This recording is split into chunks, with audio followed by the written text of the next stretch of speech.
Chapter 15, Number 34 and Number 27. Dantes passed through all the stages of torture natural to prisoners in suspense. He was sustained at first by that pride of conscious innocence which is the sequence to hope. Then he began to doubt his own innocence, which justified in some measure the governor's belief in his mental alienation. And then, relaxing his sentiment of pride, he addressed his supplications, not to God, but to man. God is always the last resource.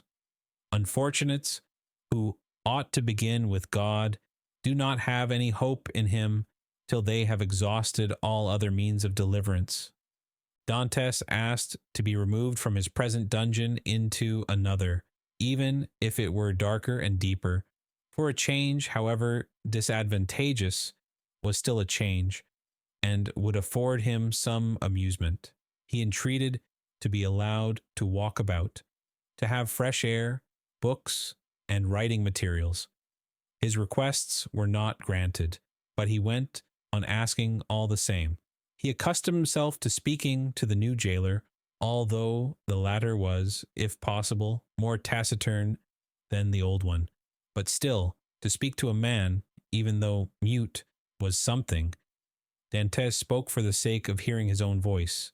He had tried to speak when alone, but the sound of his voice terrified him.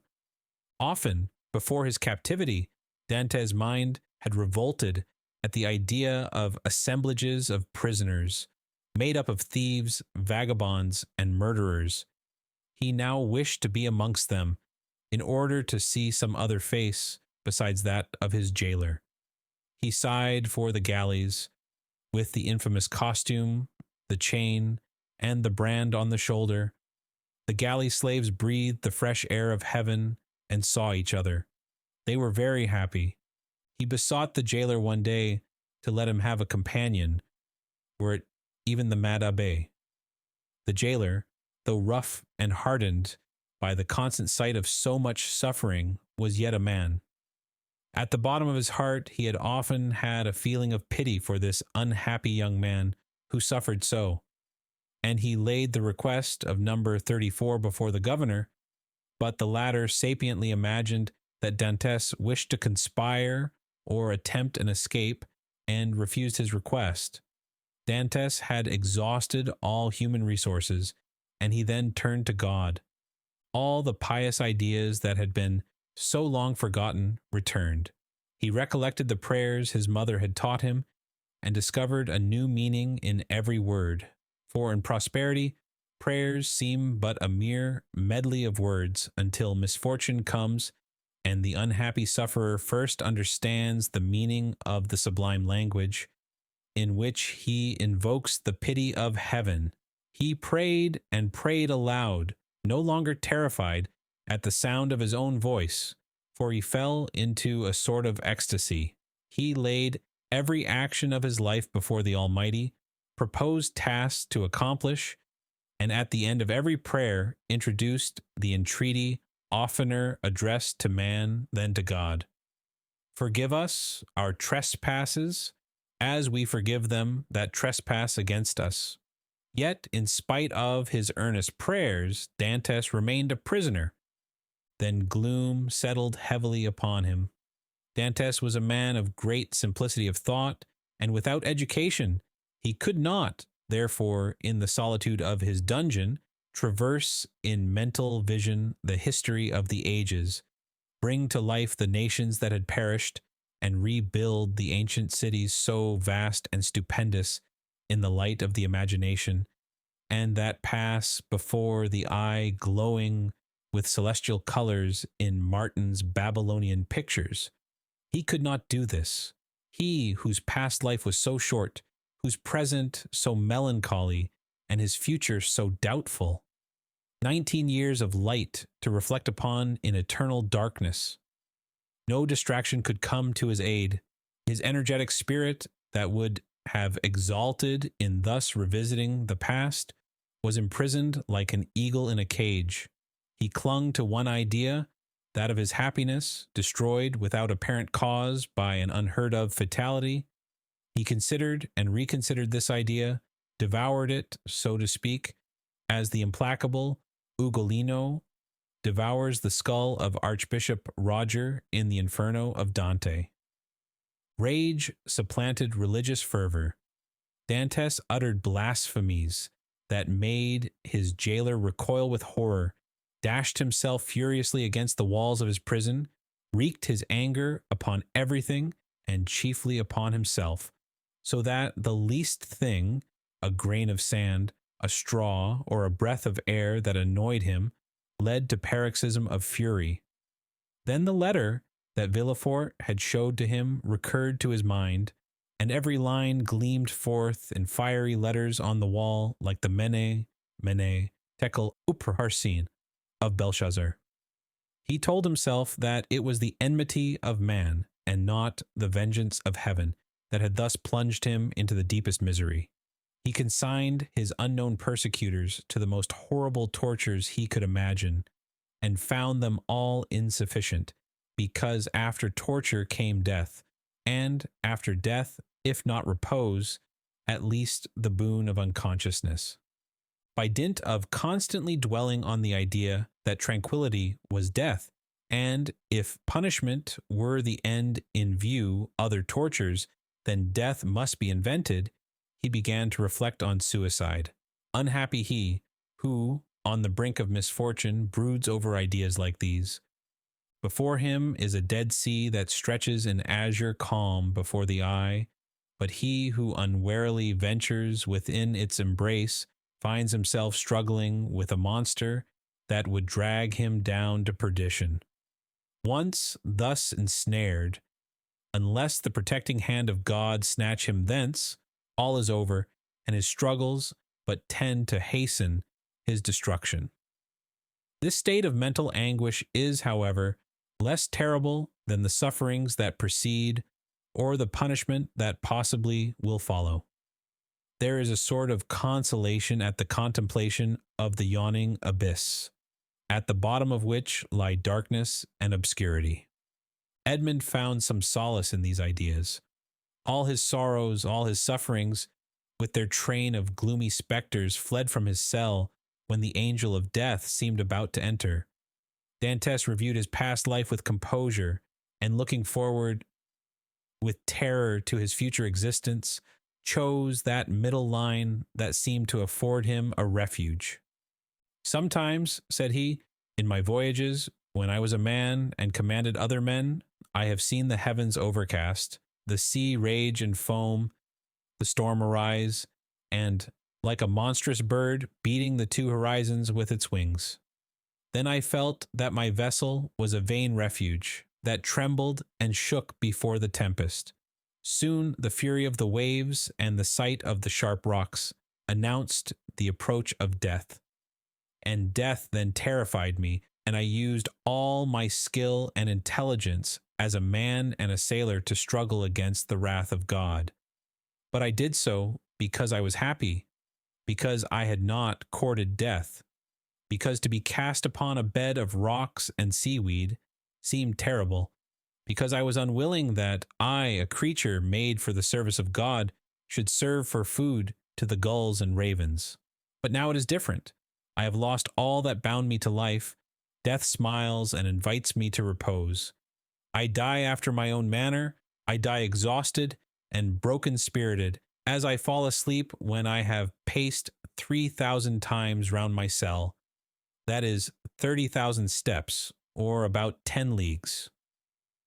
No sooner had this idea taken possession of him than he became more composed, arranged his couch to the best of his power, ate little and slept less, and found existence almost supportable, because he felt that he could throw it off at pleasure like a worn-out garment. Two methods of self-destruction were at his disposal. He could hang himself with his handkerchief to the window bars, or refuse food and die of starvation. But the first was repugnant to him. Dantes had always entertained the greatest horror of pirates, who are hung up to the yardarm. He would not die by what seemed an infamous death. He resolved to adopt the second, and began that day to carry out his resolve. Nearly 4 years had passed away, At the end of the second, he had ceased to mark the lapse of time. Dantes said, "I wish to die," and had chosen the manner of his death, and fearful of changing his mind, he had taken an oath to die. "When my morning and evening meals are brought," thought he, "I will cast them out of the window, and they will think that I have eaten them." He kept his word. Twice a day he cast out through the barred aperture the provisions his jailer brought him, at first gaily, then with deliberation, and at last with regret. Nothing but the recollection of his oath gave him strength to proceed. Hunger made viands once repugnant, now acceptable. He held the plate in his hand for an hour at a time, and gazed thoughtfully at the morsel of bad meat, of tainted fish, of black and moldy bread. It was the last yearning for life, contending with the resolution of despair. Then his dungeon seemed less somber, his prospects less desperate. He was still young. He was only 4 or 5 and 20. He had nearly 50 years to live. What unforeseen events might not open his prison door and restore him to liberty? Then he raised to his lips the repast that, like a voluntary Tantalus, he refused himself, but he thought of his oath, and he would not break it. He persisted until, at last, he had not sufficient strength to rise and cast his supper out of the loophole. The next morning he could not see or hear. The jailer feared he was dangerously ill. Edmund hoped he was dying. Thus the day passed away. Edmund felt a sort of stupor creeping over him, which brought with it a feeling almost of content. The gnawing pain at his stomach had ceased. His thirst had abated. When he closed his eyes, he saw myriads of lights dancing before them like the will-o'-the-wisps that play about the marshes. It was the twilight of that mysterious country called death. Suddenly, about 9 o'clock in the evening, Edmund heard a hollow sound in the wall against which he was lying. So many loathsome animals inhabited the prison that their noise did not in general awake him, but whether abstinence had quickened his faculties, or whether the noise was really louder than usual, Edmund raised his head and listened. It was a continual scratching, as if made by a huge claw, a powerful tooth, or some iron instrument attacking the stones. Although weakened, the young man's brain instantly responded to the idea that haunts all prisoners, liberty. It seemed to him that heaven had at length taken pity on him, and had sent this noise to warn him on the very brink of the abyss. Perhaps one of those beloved ones he had so often thought of was thinking of him and striving to diminish the distance that separated them. No, doubtless he was deceived, and it was but one of those dreams that forerun death. Edmund still heard the sound. It lasted nearly 3 hours. He then heard a noise of something falling, and all was silent. Some hours afterwards it began again, nearer and more distinct. Edmund was intensely interested. Suddenly the jailer entered. For a week since he had resolved to die, and during the 4 days that he had been carrying out his purpose, Edmund had not spoken to the attendant, had not answered him when he inquired what was the matter with him, and turned his face to the wall when he looked too curiously at him. But now the jailer might hear the noise and put an end to it, and so destroy a ray of something like hope that soothed his last moments.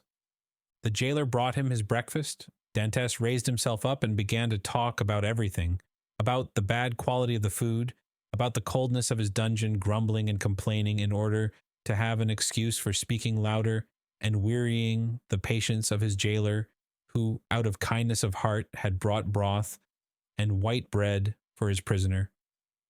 Fortunately, he fancied that Dante was delirious, and placing the food on the rickety table, he withdrew.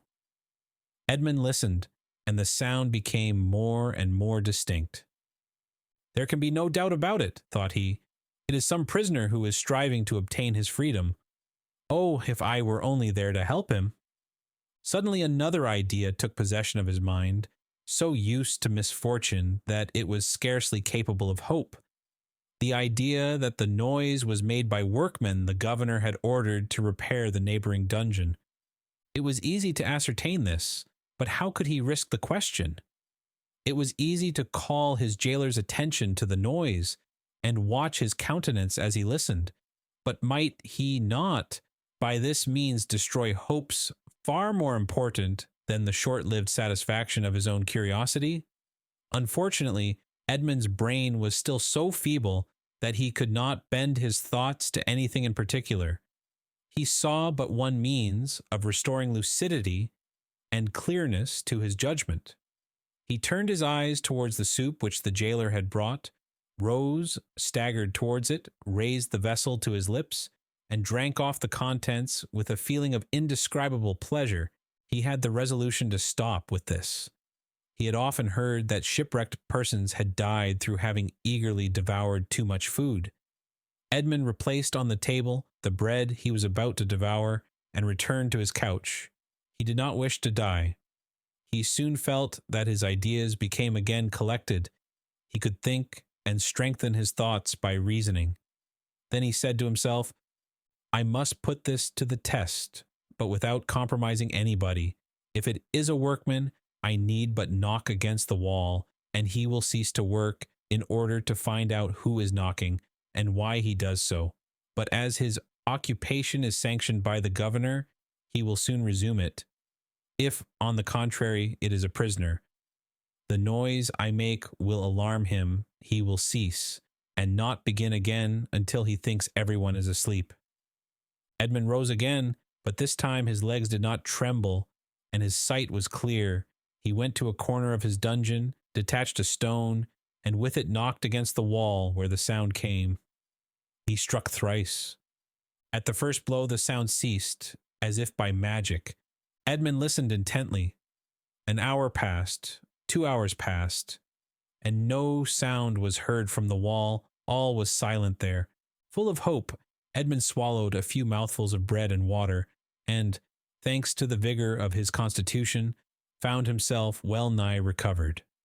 The day passed away in utter silence. Night came without recurrence of the noise. "It is a prisoner," said Edmund joyfully. His brain was on fire, and life and energy returned. The night passed in perfect silence. Edmund did not close his eyes. In the morning, the jailer brought him fresh provisions. He had already devoured those of the previous day. He ate these, listening anxiously for the sound, walking round and round his cell, shaking the iron bars of the loophole, restoring vigor and agility to his limbs by exercise, and so preparing himself for his future destiny. At intervals he listened to learn if the noise had not begun again, and grew impatient at the prudence of the prisoner, who did not guess he had been disturbed by a captive as anxious for liberty as himself. 3 days passed, 72 long, tedious hours, which he counted off by minutes. At length one evening, as the jailer was visiting him for the last time that night, Dantes, with his ear for the 100th time at the wall, fancied he heard an almost imperceptible movement among the stones. He moved away, walked up and down his cell to collect his thoughts, and then went back and listened. The matter was no longer doubtful. Something was at work on the other side of the wall. The prisoner had discovered the danger and had substituted a lever for a chisel. And encouraged by this discovery, Edmund determined to assist the indefatigable laborer. He began by moving his bed and looked around for anything with which he could pierce the wall, penetrate the moist cement, and displace a stone. He saw nothing. He had no knife or sharp instrument. The window grating was of iron, but he had too often assured himself of its solidity. All his furniture consisted of a bed, a chair, a table, a pail, and a jug. The bed had iron clamps, but they were screwed to the wood, and it would have required a screwdriver to take them off. The table and chair had nothing. The pail had once possessed a handle, but that had been removed. Dantes had but one resource, which was to break the jug, and with one of the sharp fragments attack the wall. He let the jug fall on the floor, and it broke in pieces. Dantes concealed 2 or 3 of the sharpest fragments in his bed, leaving the rest on the floor. The breaking of his jug was too natural an accident to excite suspicion. Edmund had all the night to work in, but in the darkness he could not do much, and he soon felt that he was working against something very hard. He pushed back his bed and waited for day. All night he heard the subterranean workman, who continued to mine his way. Day came, the jailer entered. Dantes told him that the jug had fallen from his hands while he was drinking, and the jailer went grumblingly to fetch another, without giving himself the trouble to remove the fragments of the broken one. He returned speedily, advised the prisoner to be more careful, and departed. Dantes heard joyfully the key grate in the lock. He listened until the sound of steps died away, and then, hastily displacing his bed, saw by the faint light that penetrated into his cell that he had labored uselessly the previous evening in attacking the stone instead of removing the plaster that surrounded it. The damp had rendered it friable, and Dantes was able to break it off, in small morsels it is true, but at the end of half an hour he had scraped off a handful. A mathematician might have calculated that in 2 years, supposing that the rock was not encountered, a passage 20 feet long and 2 feet broad might be formed. The prisoner reproached himself with not having thus employed the hours he had passed in vain hopes, prayer, and despondency. During the 6 years that he had been imprisoned, what might he not have accomplished? This idea imparted new energy, and in 3 days he had succeeded, with the utmost precaution, in removing the cement and exposing the stonework. The wall was built of rough stones, among which, to give strength to the structure, blocks of hewn stone were at intervals embedded. It was one of these he had uncovered, and which he must remove from its socket. Dantes strove to do this with his nails, but they were too weak. The fragments of the jug broke, and after an hour of useless toil, Dantes paused, with anguish on his brow. Was he to be thus stopped at the beginning, and was he to wait inactive until his fellow workman had completed his task? Suddenly an idea occurred to him. He smiled, and the perspiration dried on his forehead. The jailer always brought Dantes soup in an iron saucepan. This saucepan contained soup for both prisoners, for Dante had noticed that it was either quite full or half empty, according as the turnkey gave it to him or to his companion first. The handle of this saucepan was of iron. Dantes would have given 10 years of his life in exchange for it. The jailer was accustomed to pour the contents of the saucepan into Dantes' plate, and Dantes, after eating his soup with a wooden spoon, washed the plate, which thus served for every day. Now, when evening came, Dantes put his plate on the ground near the door.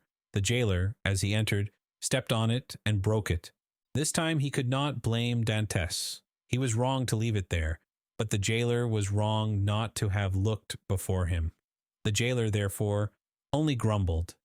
Then he looked about for something to pour the soup into. Dantes' entire dinner service consisted of one plate. There was no alternative. "Leave the saucepan," said Dantes. "You can take it away when you bring me my breakfast." This advice was to the jailer's taste, as it spared him the necessity of making another trip. He left the saucepan. Dantes was beside himself with joy. He rapidly devoured his food, and after waiting an hour, lest the jailer should change his mind and return, he removed his bed, took the handle of the saucepan, inserted the point between the hewn stone and rough stones of the wall, and employed it as a lever. A slight oscillation showed Dantes that all went well. At the end of an hour, the stone was extricated from the wall, leaving a cavity 1.5 feet in diameter. Dantes carefully collected the plaster, carried it into the corner of his cell, and covered it with earth. Then, wishing to make the best use of his time while he had the means of labor, he continued to work without ceasing. At the dawn of day, he replaced the stone, pushed his bed against the wall, and lay down. The breakfast consisted of a piece of bread. The jailer entered and placed the bread on the table. "Well, don't you intend to bring me another plate?" said Dantes. "No," replied the turnkey. "You destroy everything. First you break your jug, then you make me break your plate. If all the prisoners followed your example, the government would be ruined. I shall leave you the saucepan and pour your soup into that. So for the future, I hope you will not be so destructive." Dantes raised his eyes to heaven and clasped his hands beneath the coverlet. He felt more gratitude for the possession of this piece of iron than he had ever felt for anything. He had noticed, however, that the prisoner on the other side had ceased to labor. No matter, this was a greater reason for proceeding. If his neighbor would not come to him, he would go to his neighbor. All day he toiled on untiringly, and by the evening he had succeeded in extracting 10 handfuls of plaster and fragments of stone. When the hour for his jailer's visit arrived, Dante straightened the handle of the saucepan as well as he could and placed it in its accustomed place. The turnkey poured his ration of soup into it, together with the fish. For thrice a week the prisoners were deprived of meat. This would have been a method of reckoning time, had not Dantes long ceased to do so. Having poured out the soup, the turnkey retired. Dantes wished to ascertain whether his neighbor had really ceased to work. He listened. All was silent, as it had been for the last 3 days. Dantes sighed. It was evident that his neighbor distrusted him. However, he toiled on all the night without being discouraged. But after 2 or 3 hours he encountered an obstacle. The iron made no impression, but met with a smooth surface. Dante touched it, and found that it was a beam. This beam crossed, or rather blocked up, the hole Dantes had made. It was necessary, therefore, to dig above or under it. The unhappy young man had not thought of this. "Oh, my God, murmured he, "I have so earnestly prayed to you that I hoped my prayers had been heard. After having deprived me of my liberty, after having deprived me of death, after having recalled me to existence, my God, have pity on me, and do not let me die in despair." "Who talks of God and despair at the same time?" said a voice that seemed to come from beneath the earth, and, deadened by the distance, sounded hollow and sepulchral in the young man's ears. Edmund's hair stood on end, and he rose to his knees. "Ah," said he, "I hear a human voice." Edmund had not heard anyone speak save his jailer for 4 or 5 years, and a jailer is no man to a prisoner.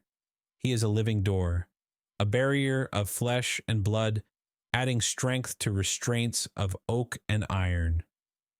"In the name of heaven," cried Dantes, "speak again. Though the sound of your voice terrifies me, who are you?" "Who are you?" said the voice. "An unhappy prisoner," replied Dantes, who made no hesitation in answering. "Of what country?" "A Frenchman." "Your name?" "Edmond Dantes." "Your profession?" "A sailor." "How long have you been here?" "Since the 28th of February, 1815. "Your crime?" "I am innocent." "But of what are you accused?" "Of having conspired to aid the Emperor's return." "What? For the Emperor's return? The Emperor is no longer on the throne, then?" "He abdicated at Fontainebleau in 1814 and was sent to the island of Elba." "But how long have you been here that you are ignorant of all this?" "Since 1811. Dante shuddered. This man had been 4 years longer than himself in prison. "Do not dig any more," said the voice. "Only tell me, how high up is your excavation?" "On a level with the floor." "How is it concealed?" "Behind my bed." Has your bed been moved since you have been a prisoner? No. What does your chamber open on? A corridor. And the corridor? On a court. Alas, murmured the voice. Oh, what is the matter? Cried Dantes. I have made a mistake owing to an error in my plans. I took the wrong angle and have come out 15 feet from where I intended. I took the wall you are mining for the outer wall of the fortress. But then you would be close to the sea? That is what I hoped. And supposing you had succeeded? I should have thrown myself into the sea, gained one of the islands near here, the Isle de Dome or the Isle de Tibulan, and then I should have been safe?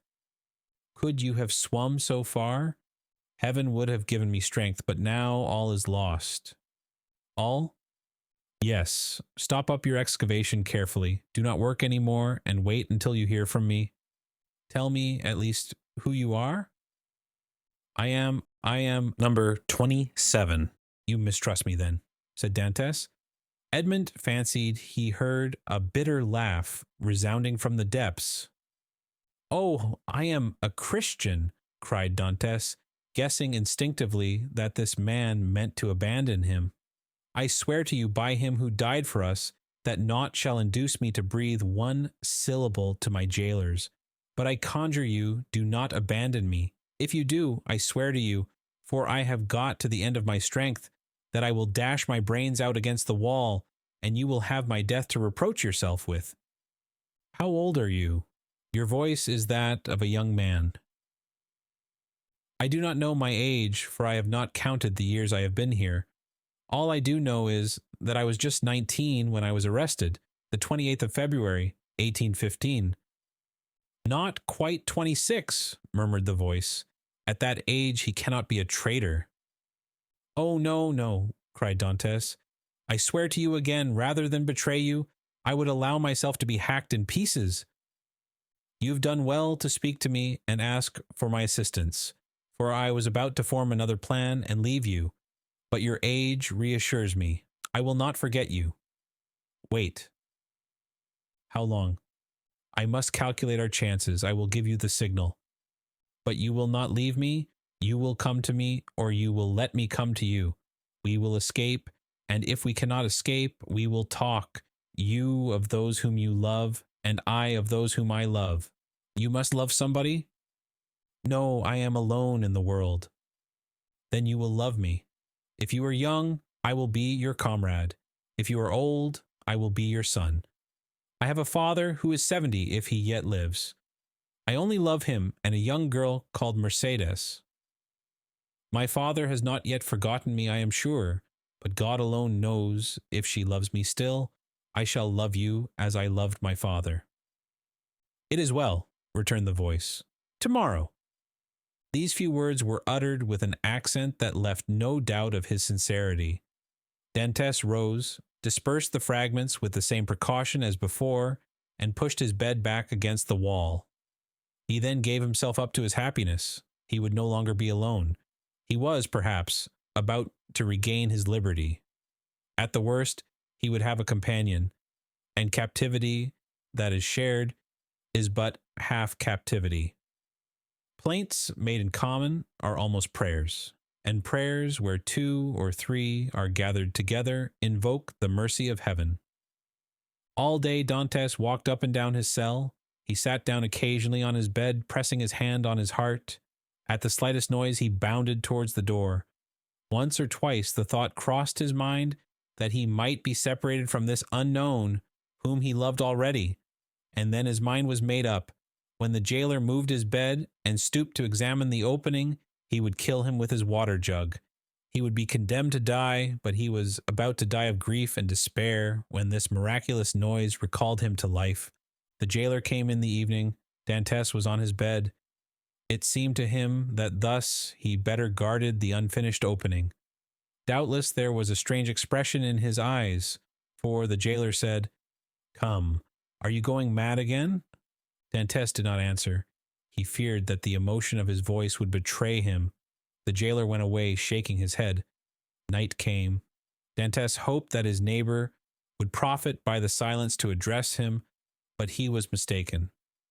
The next morning, however, just as he removed his bed from the wall, he heard 3 knocks. He threw himself on his knees. "Is it you?" said he. "I am here." "Is your jailer gone?" "Yes," said Dantes. "He will not return until the evening, so that we have 12 hours before us." "I can work then?" said the voice. "Oh, yes, yes, this instant I entreat you." In a moment that part of the floor on which Dantes was resting his 2 hands, as he knelt with his head in the opening, suddenly gave way. He drew back smartly, while a mass of stones and earth disappeared in a hole that opened beneath the aperture he himself had formed. Then from the bottom of this passage, the depth of which it was impossible to measure, he saw appear, first the head, then the shoulders, and lastly the body of a man, who sprang lightly into his cell.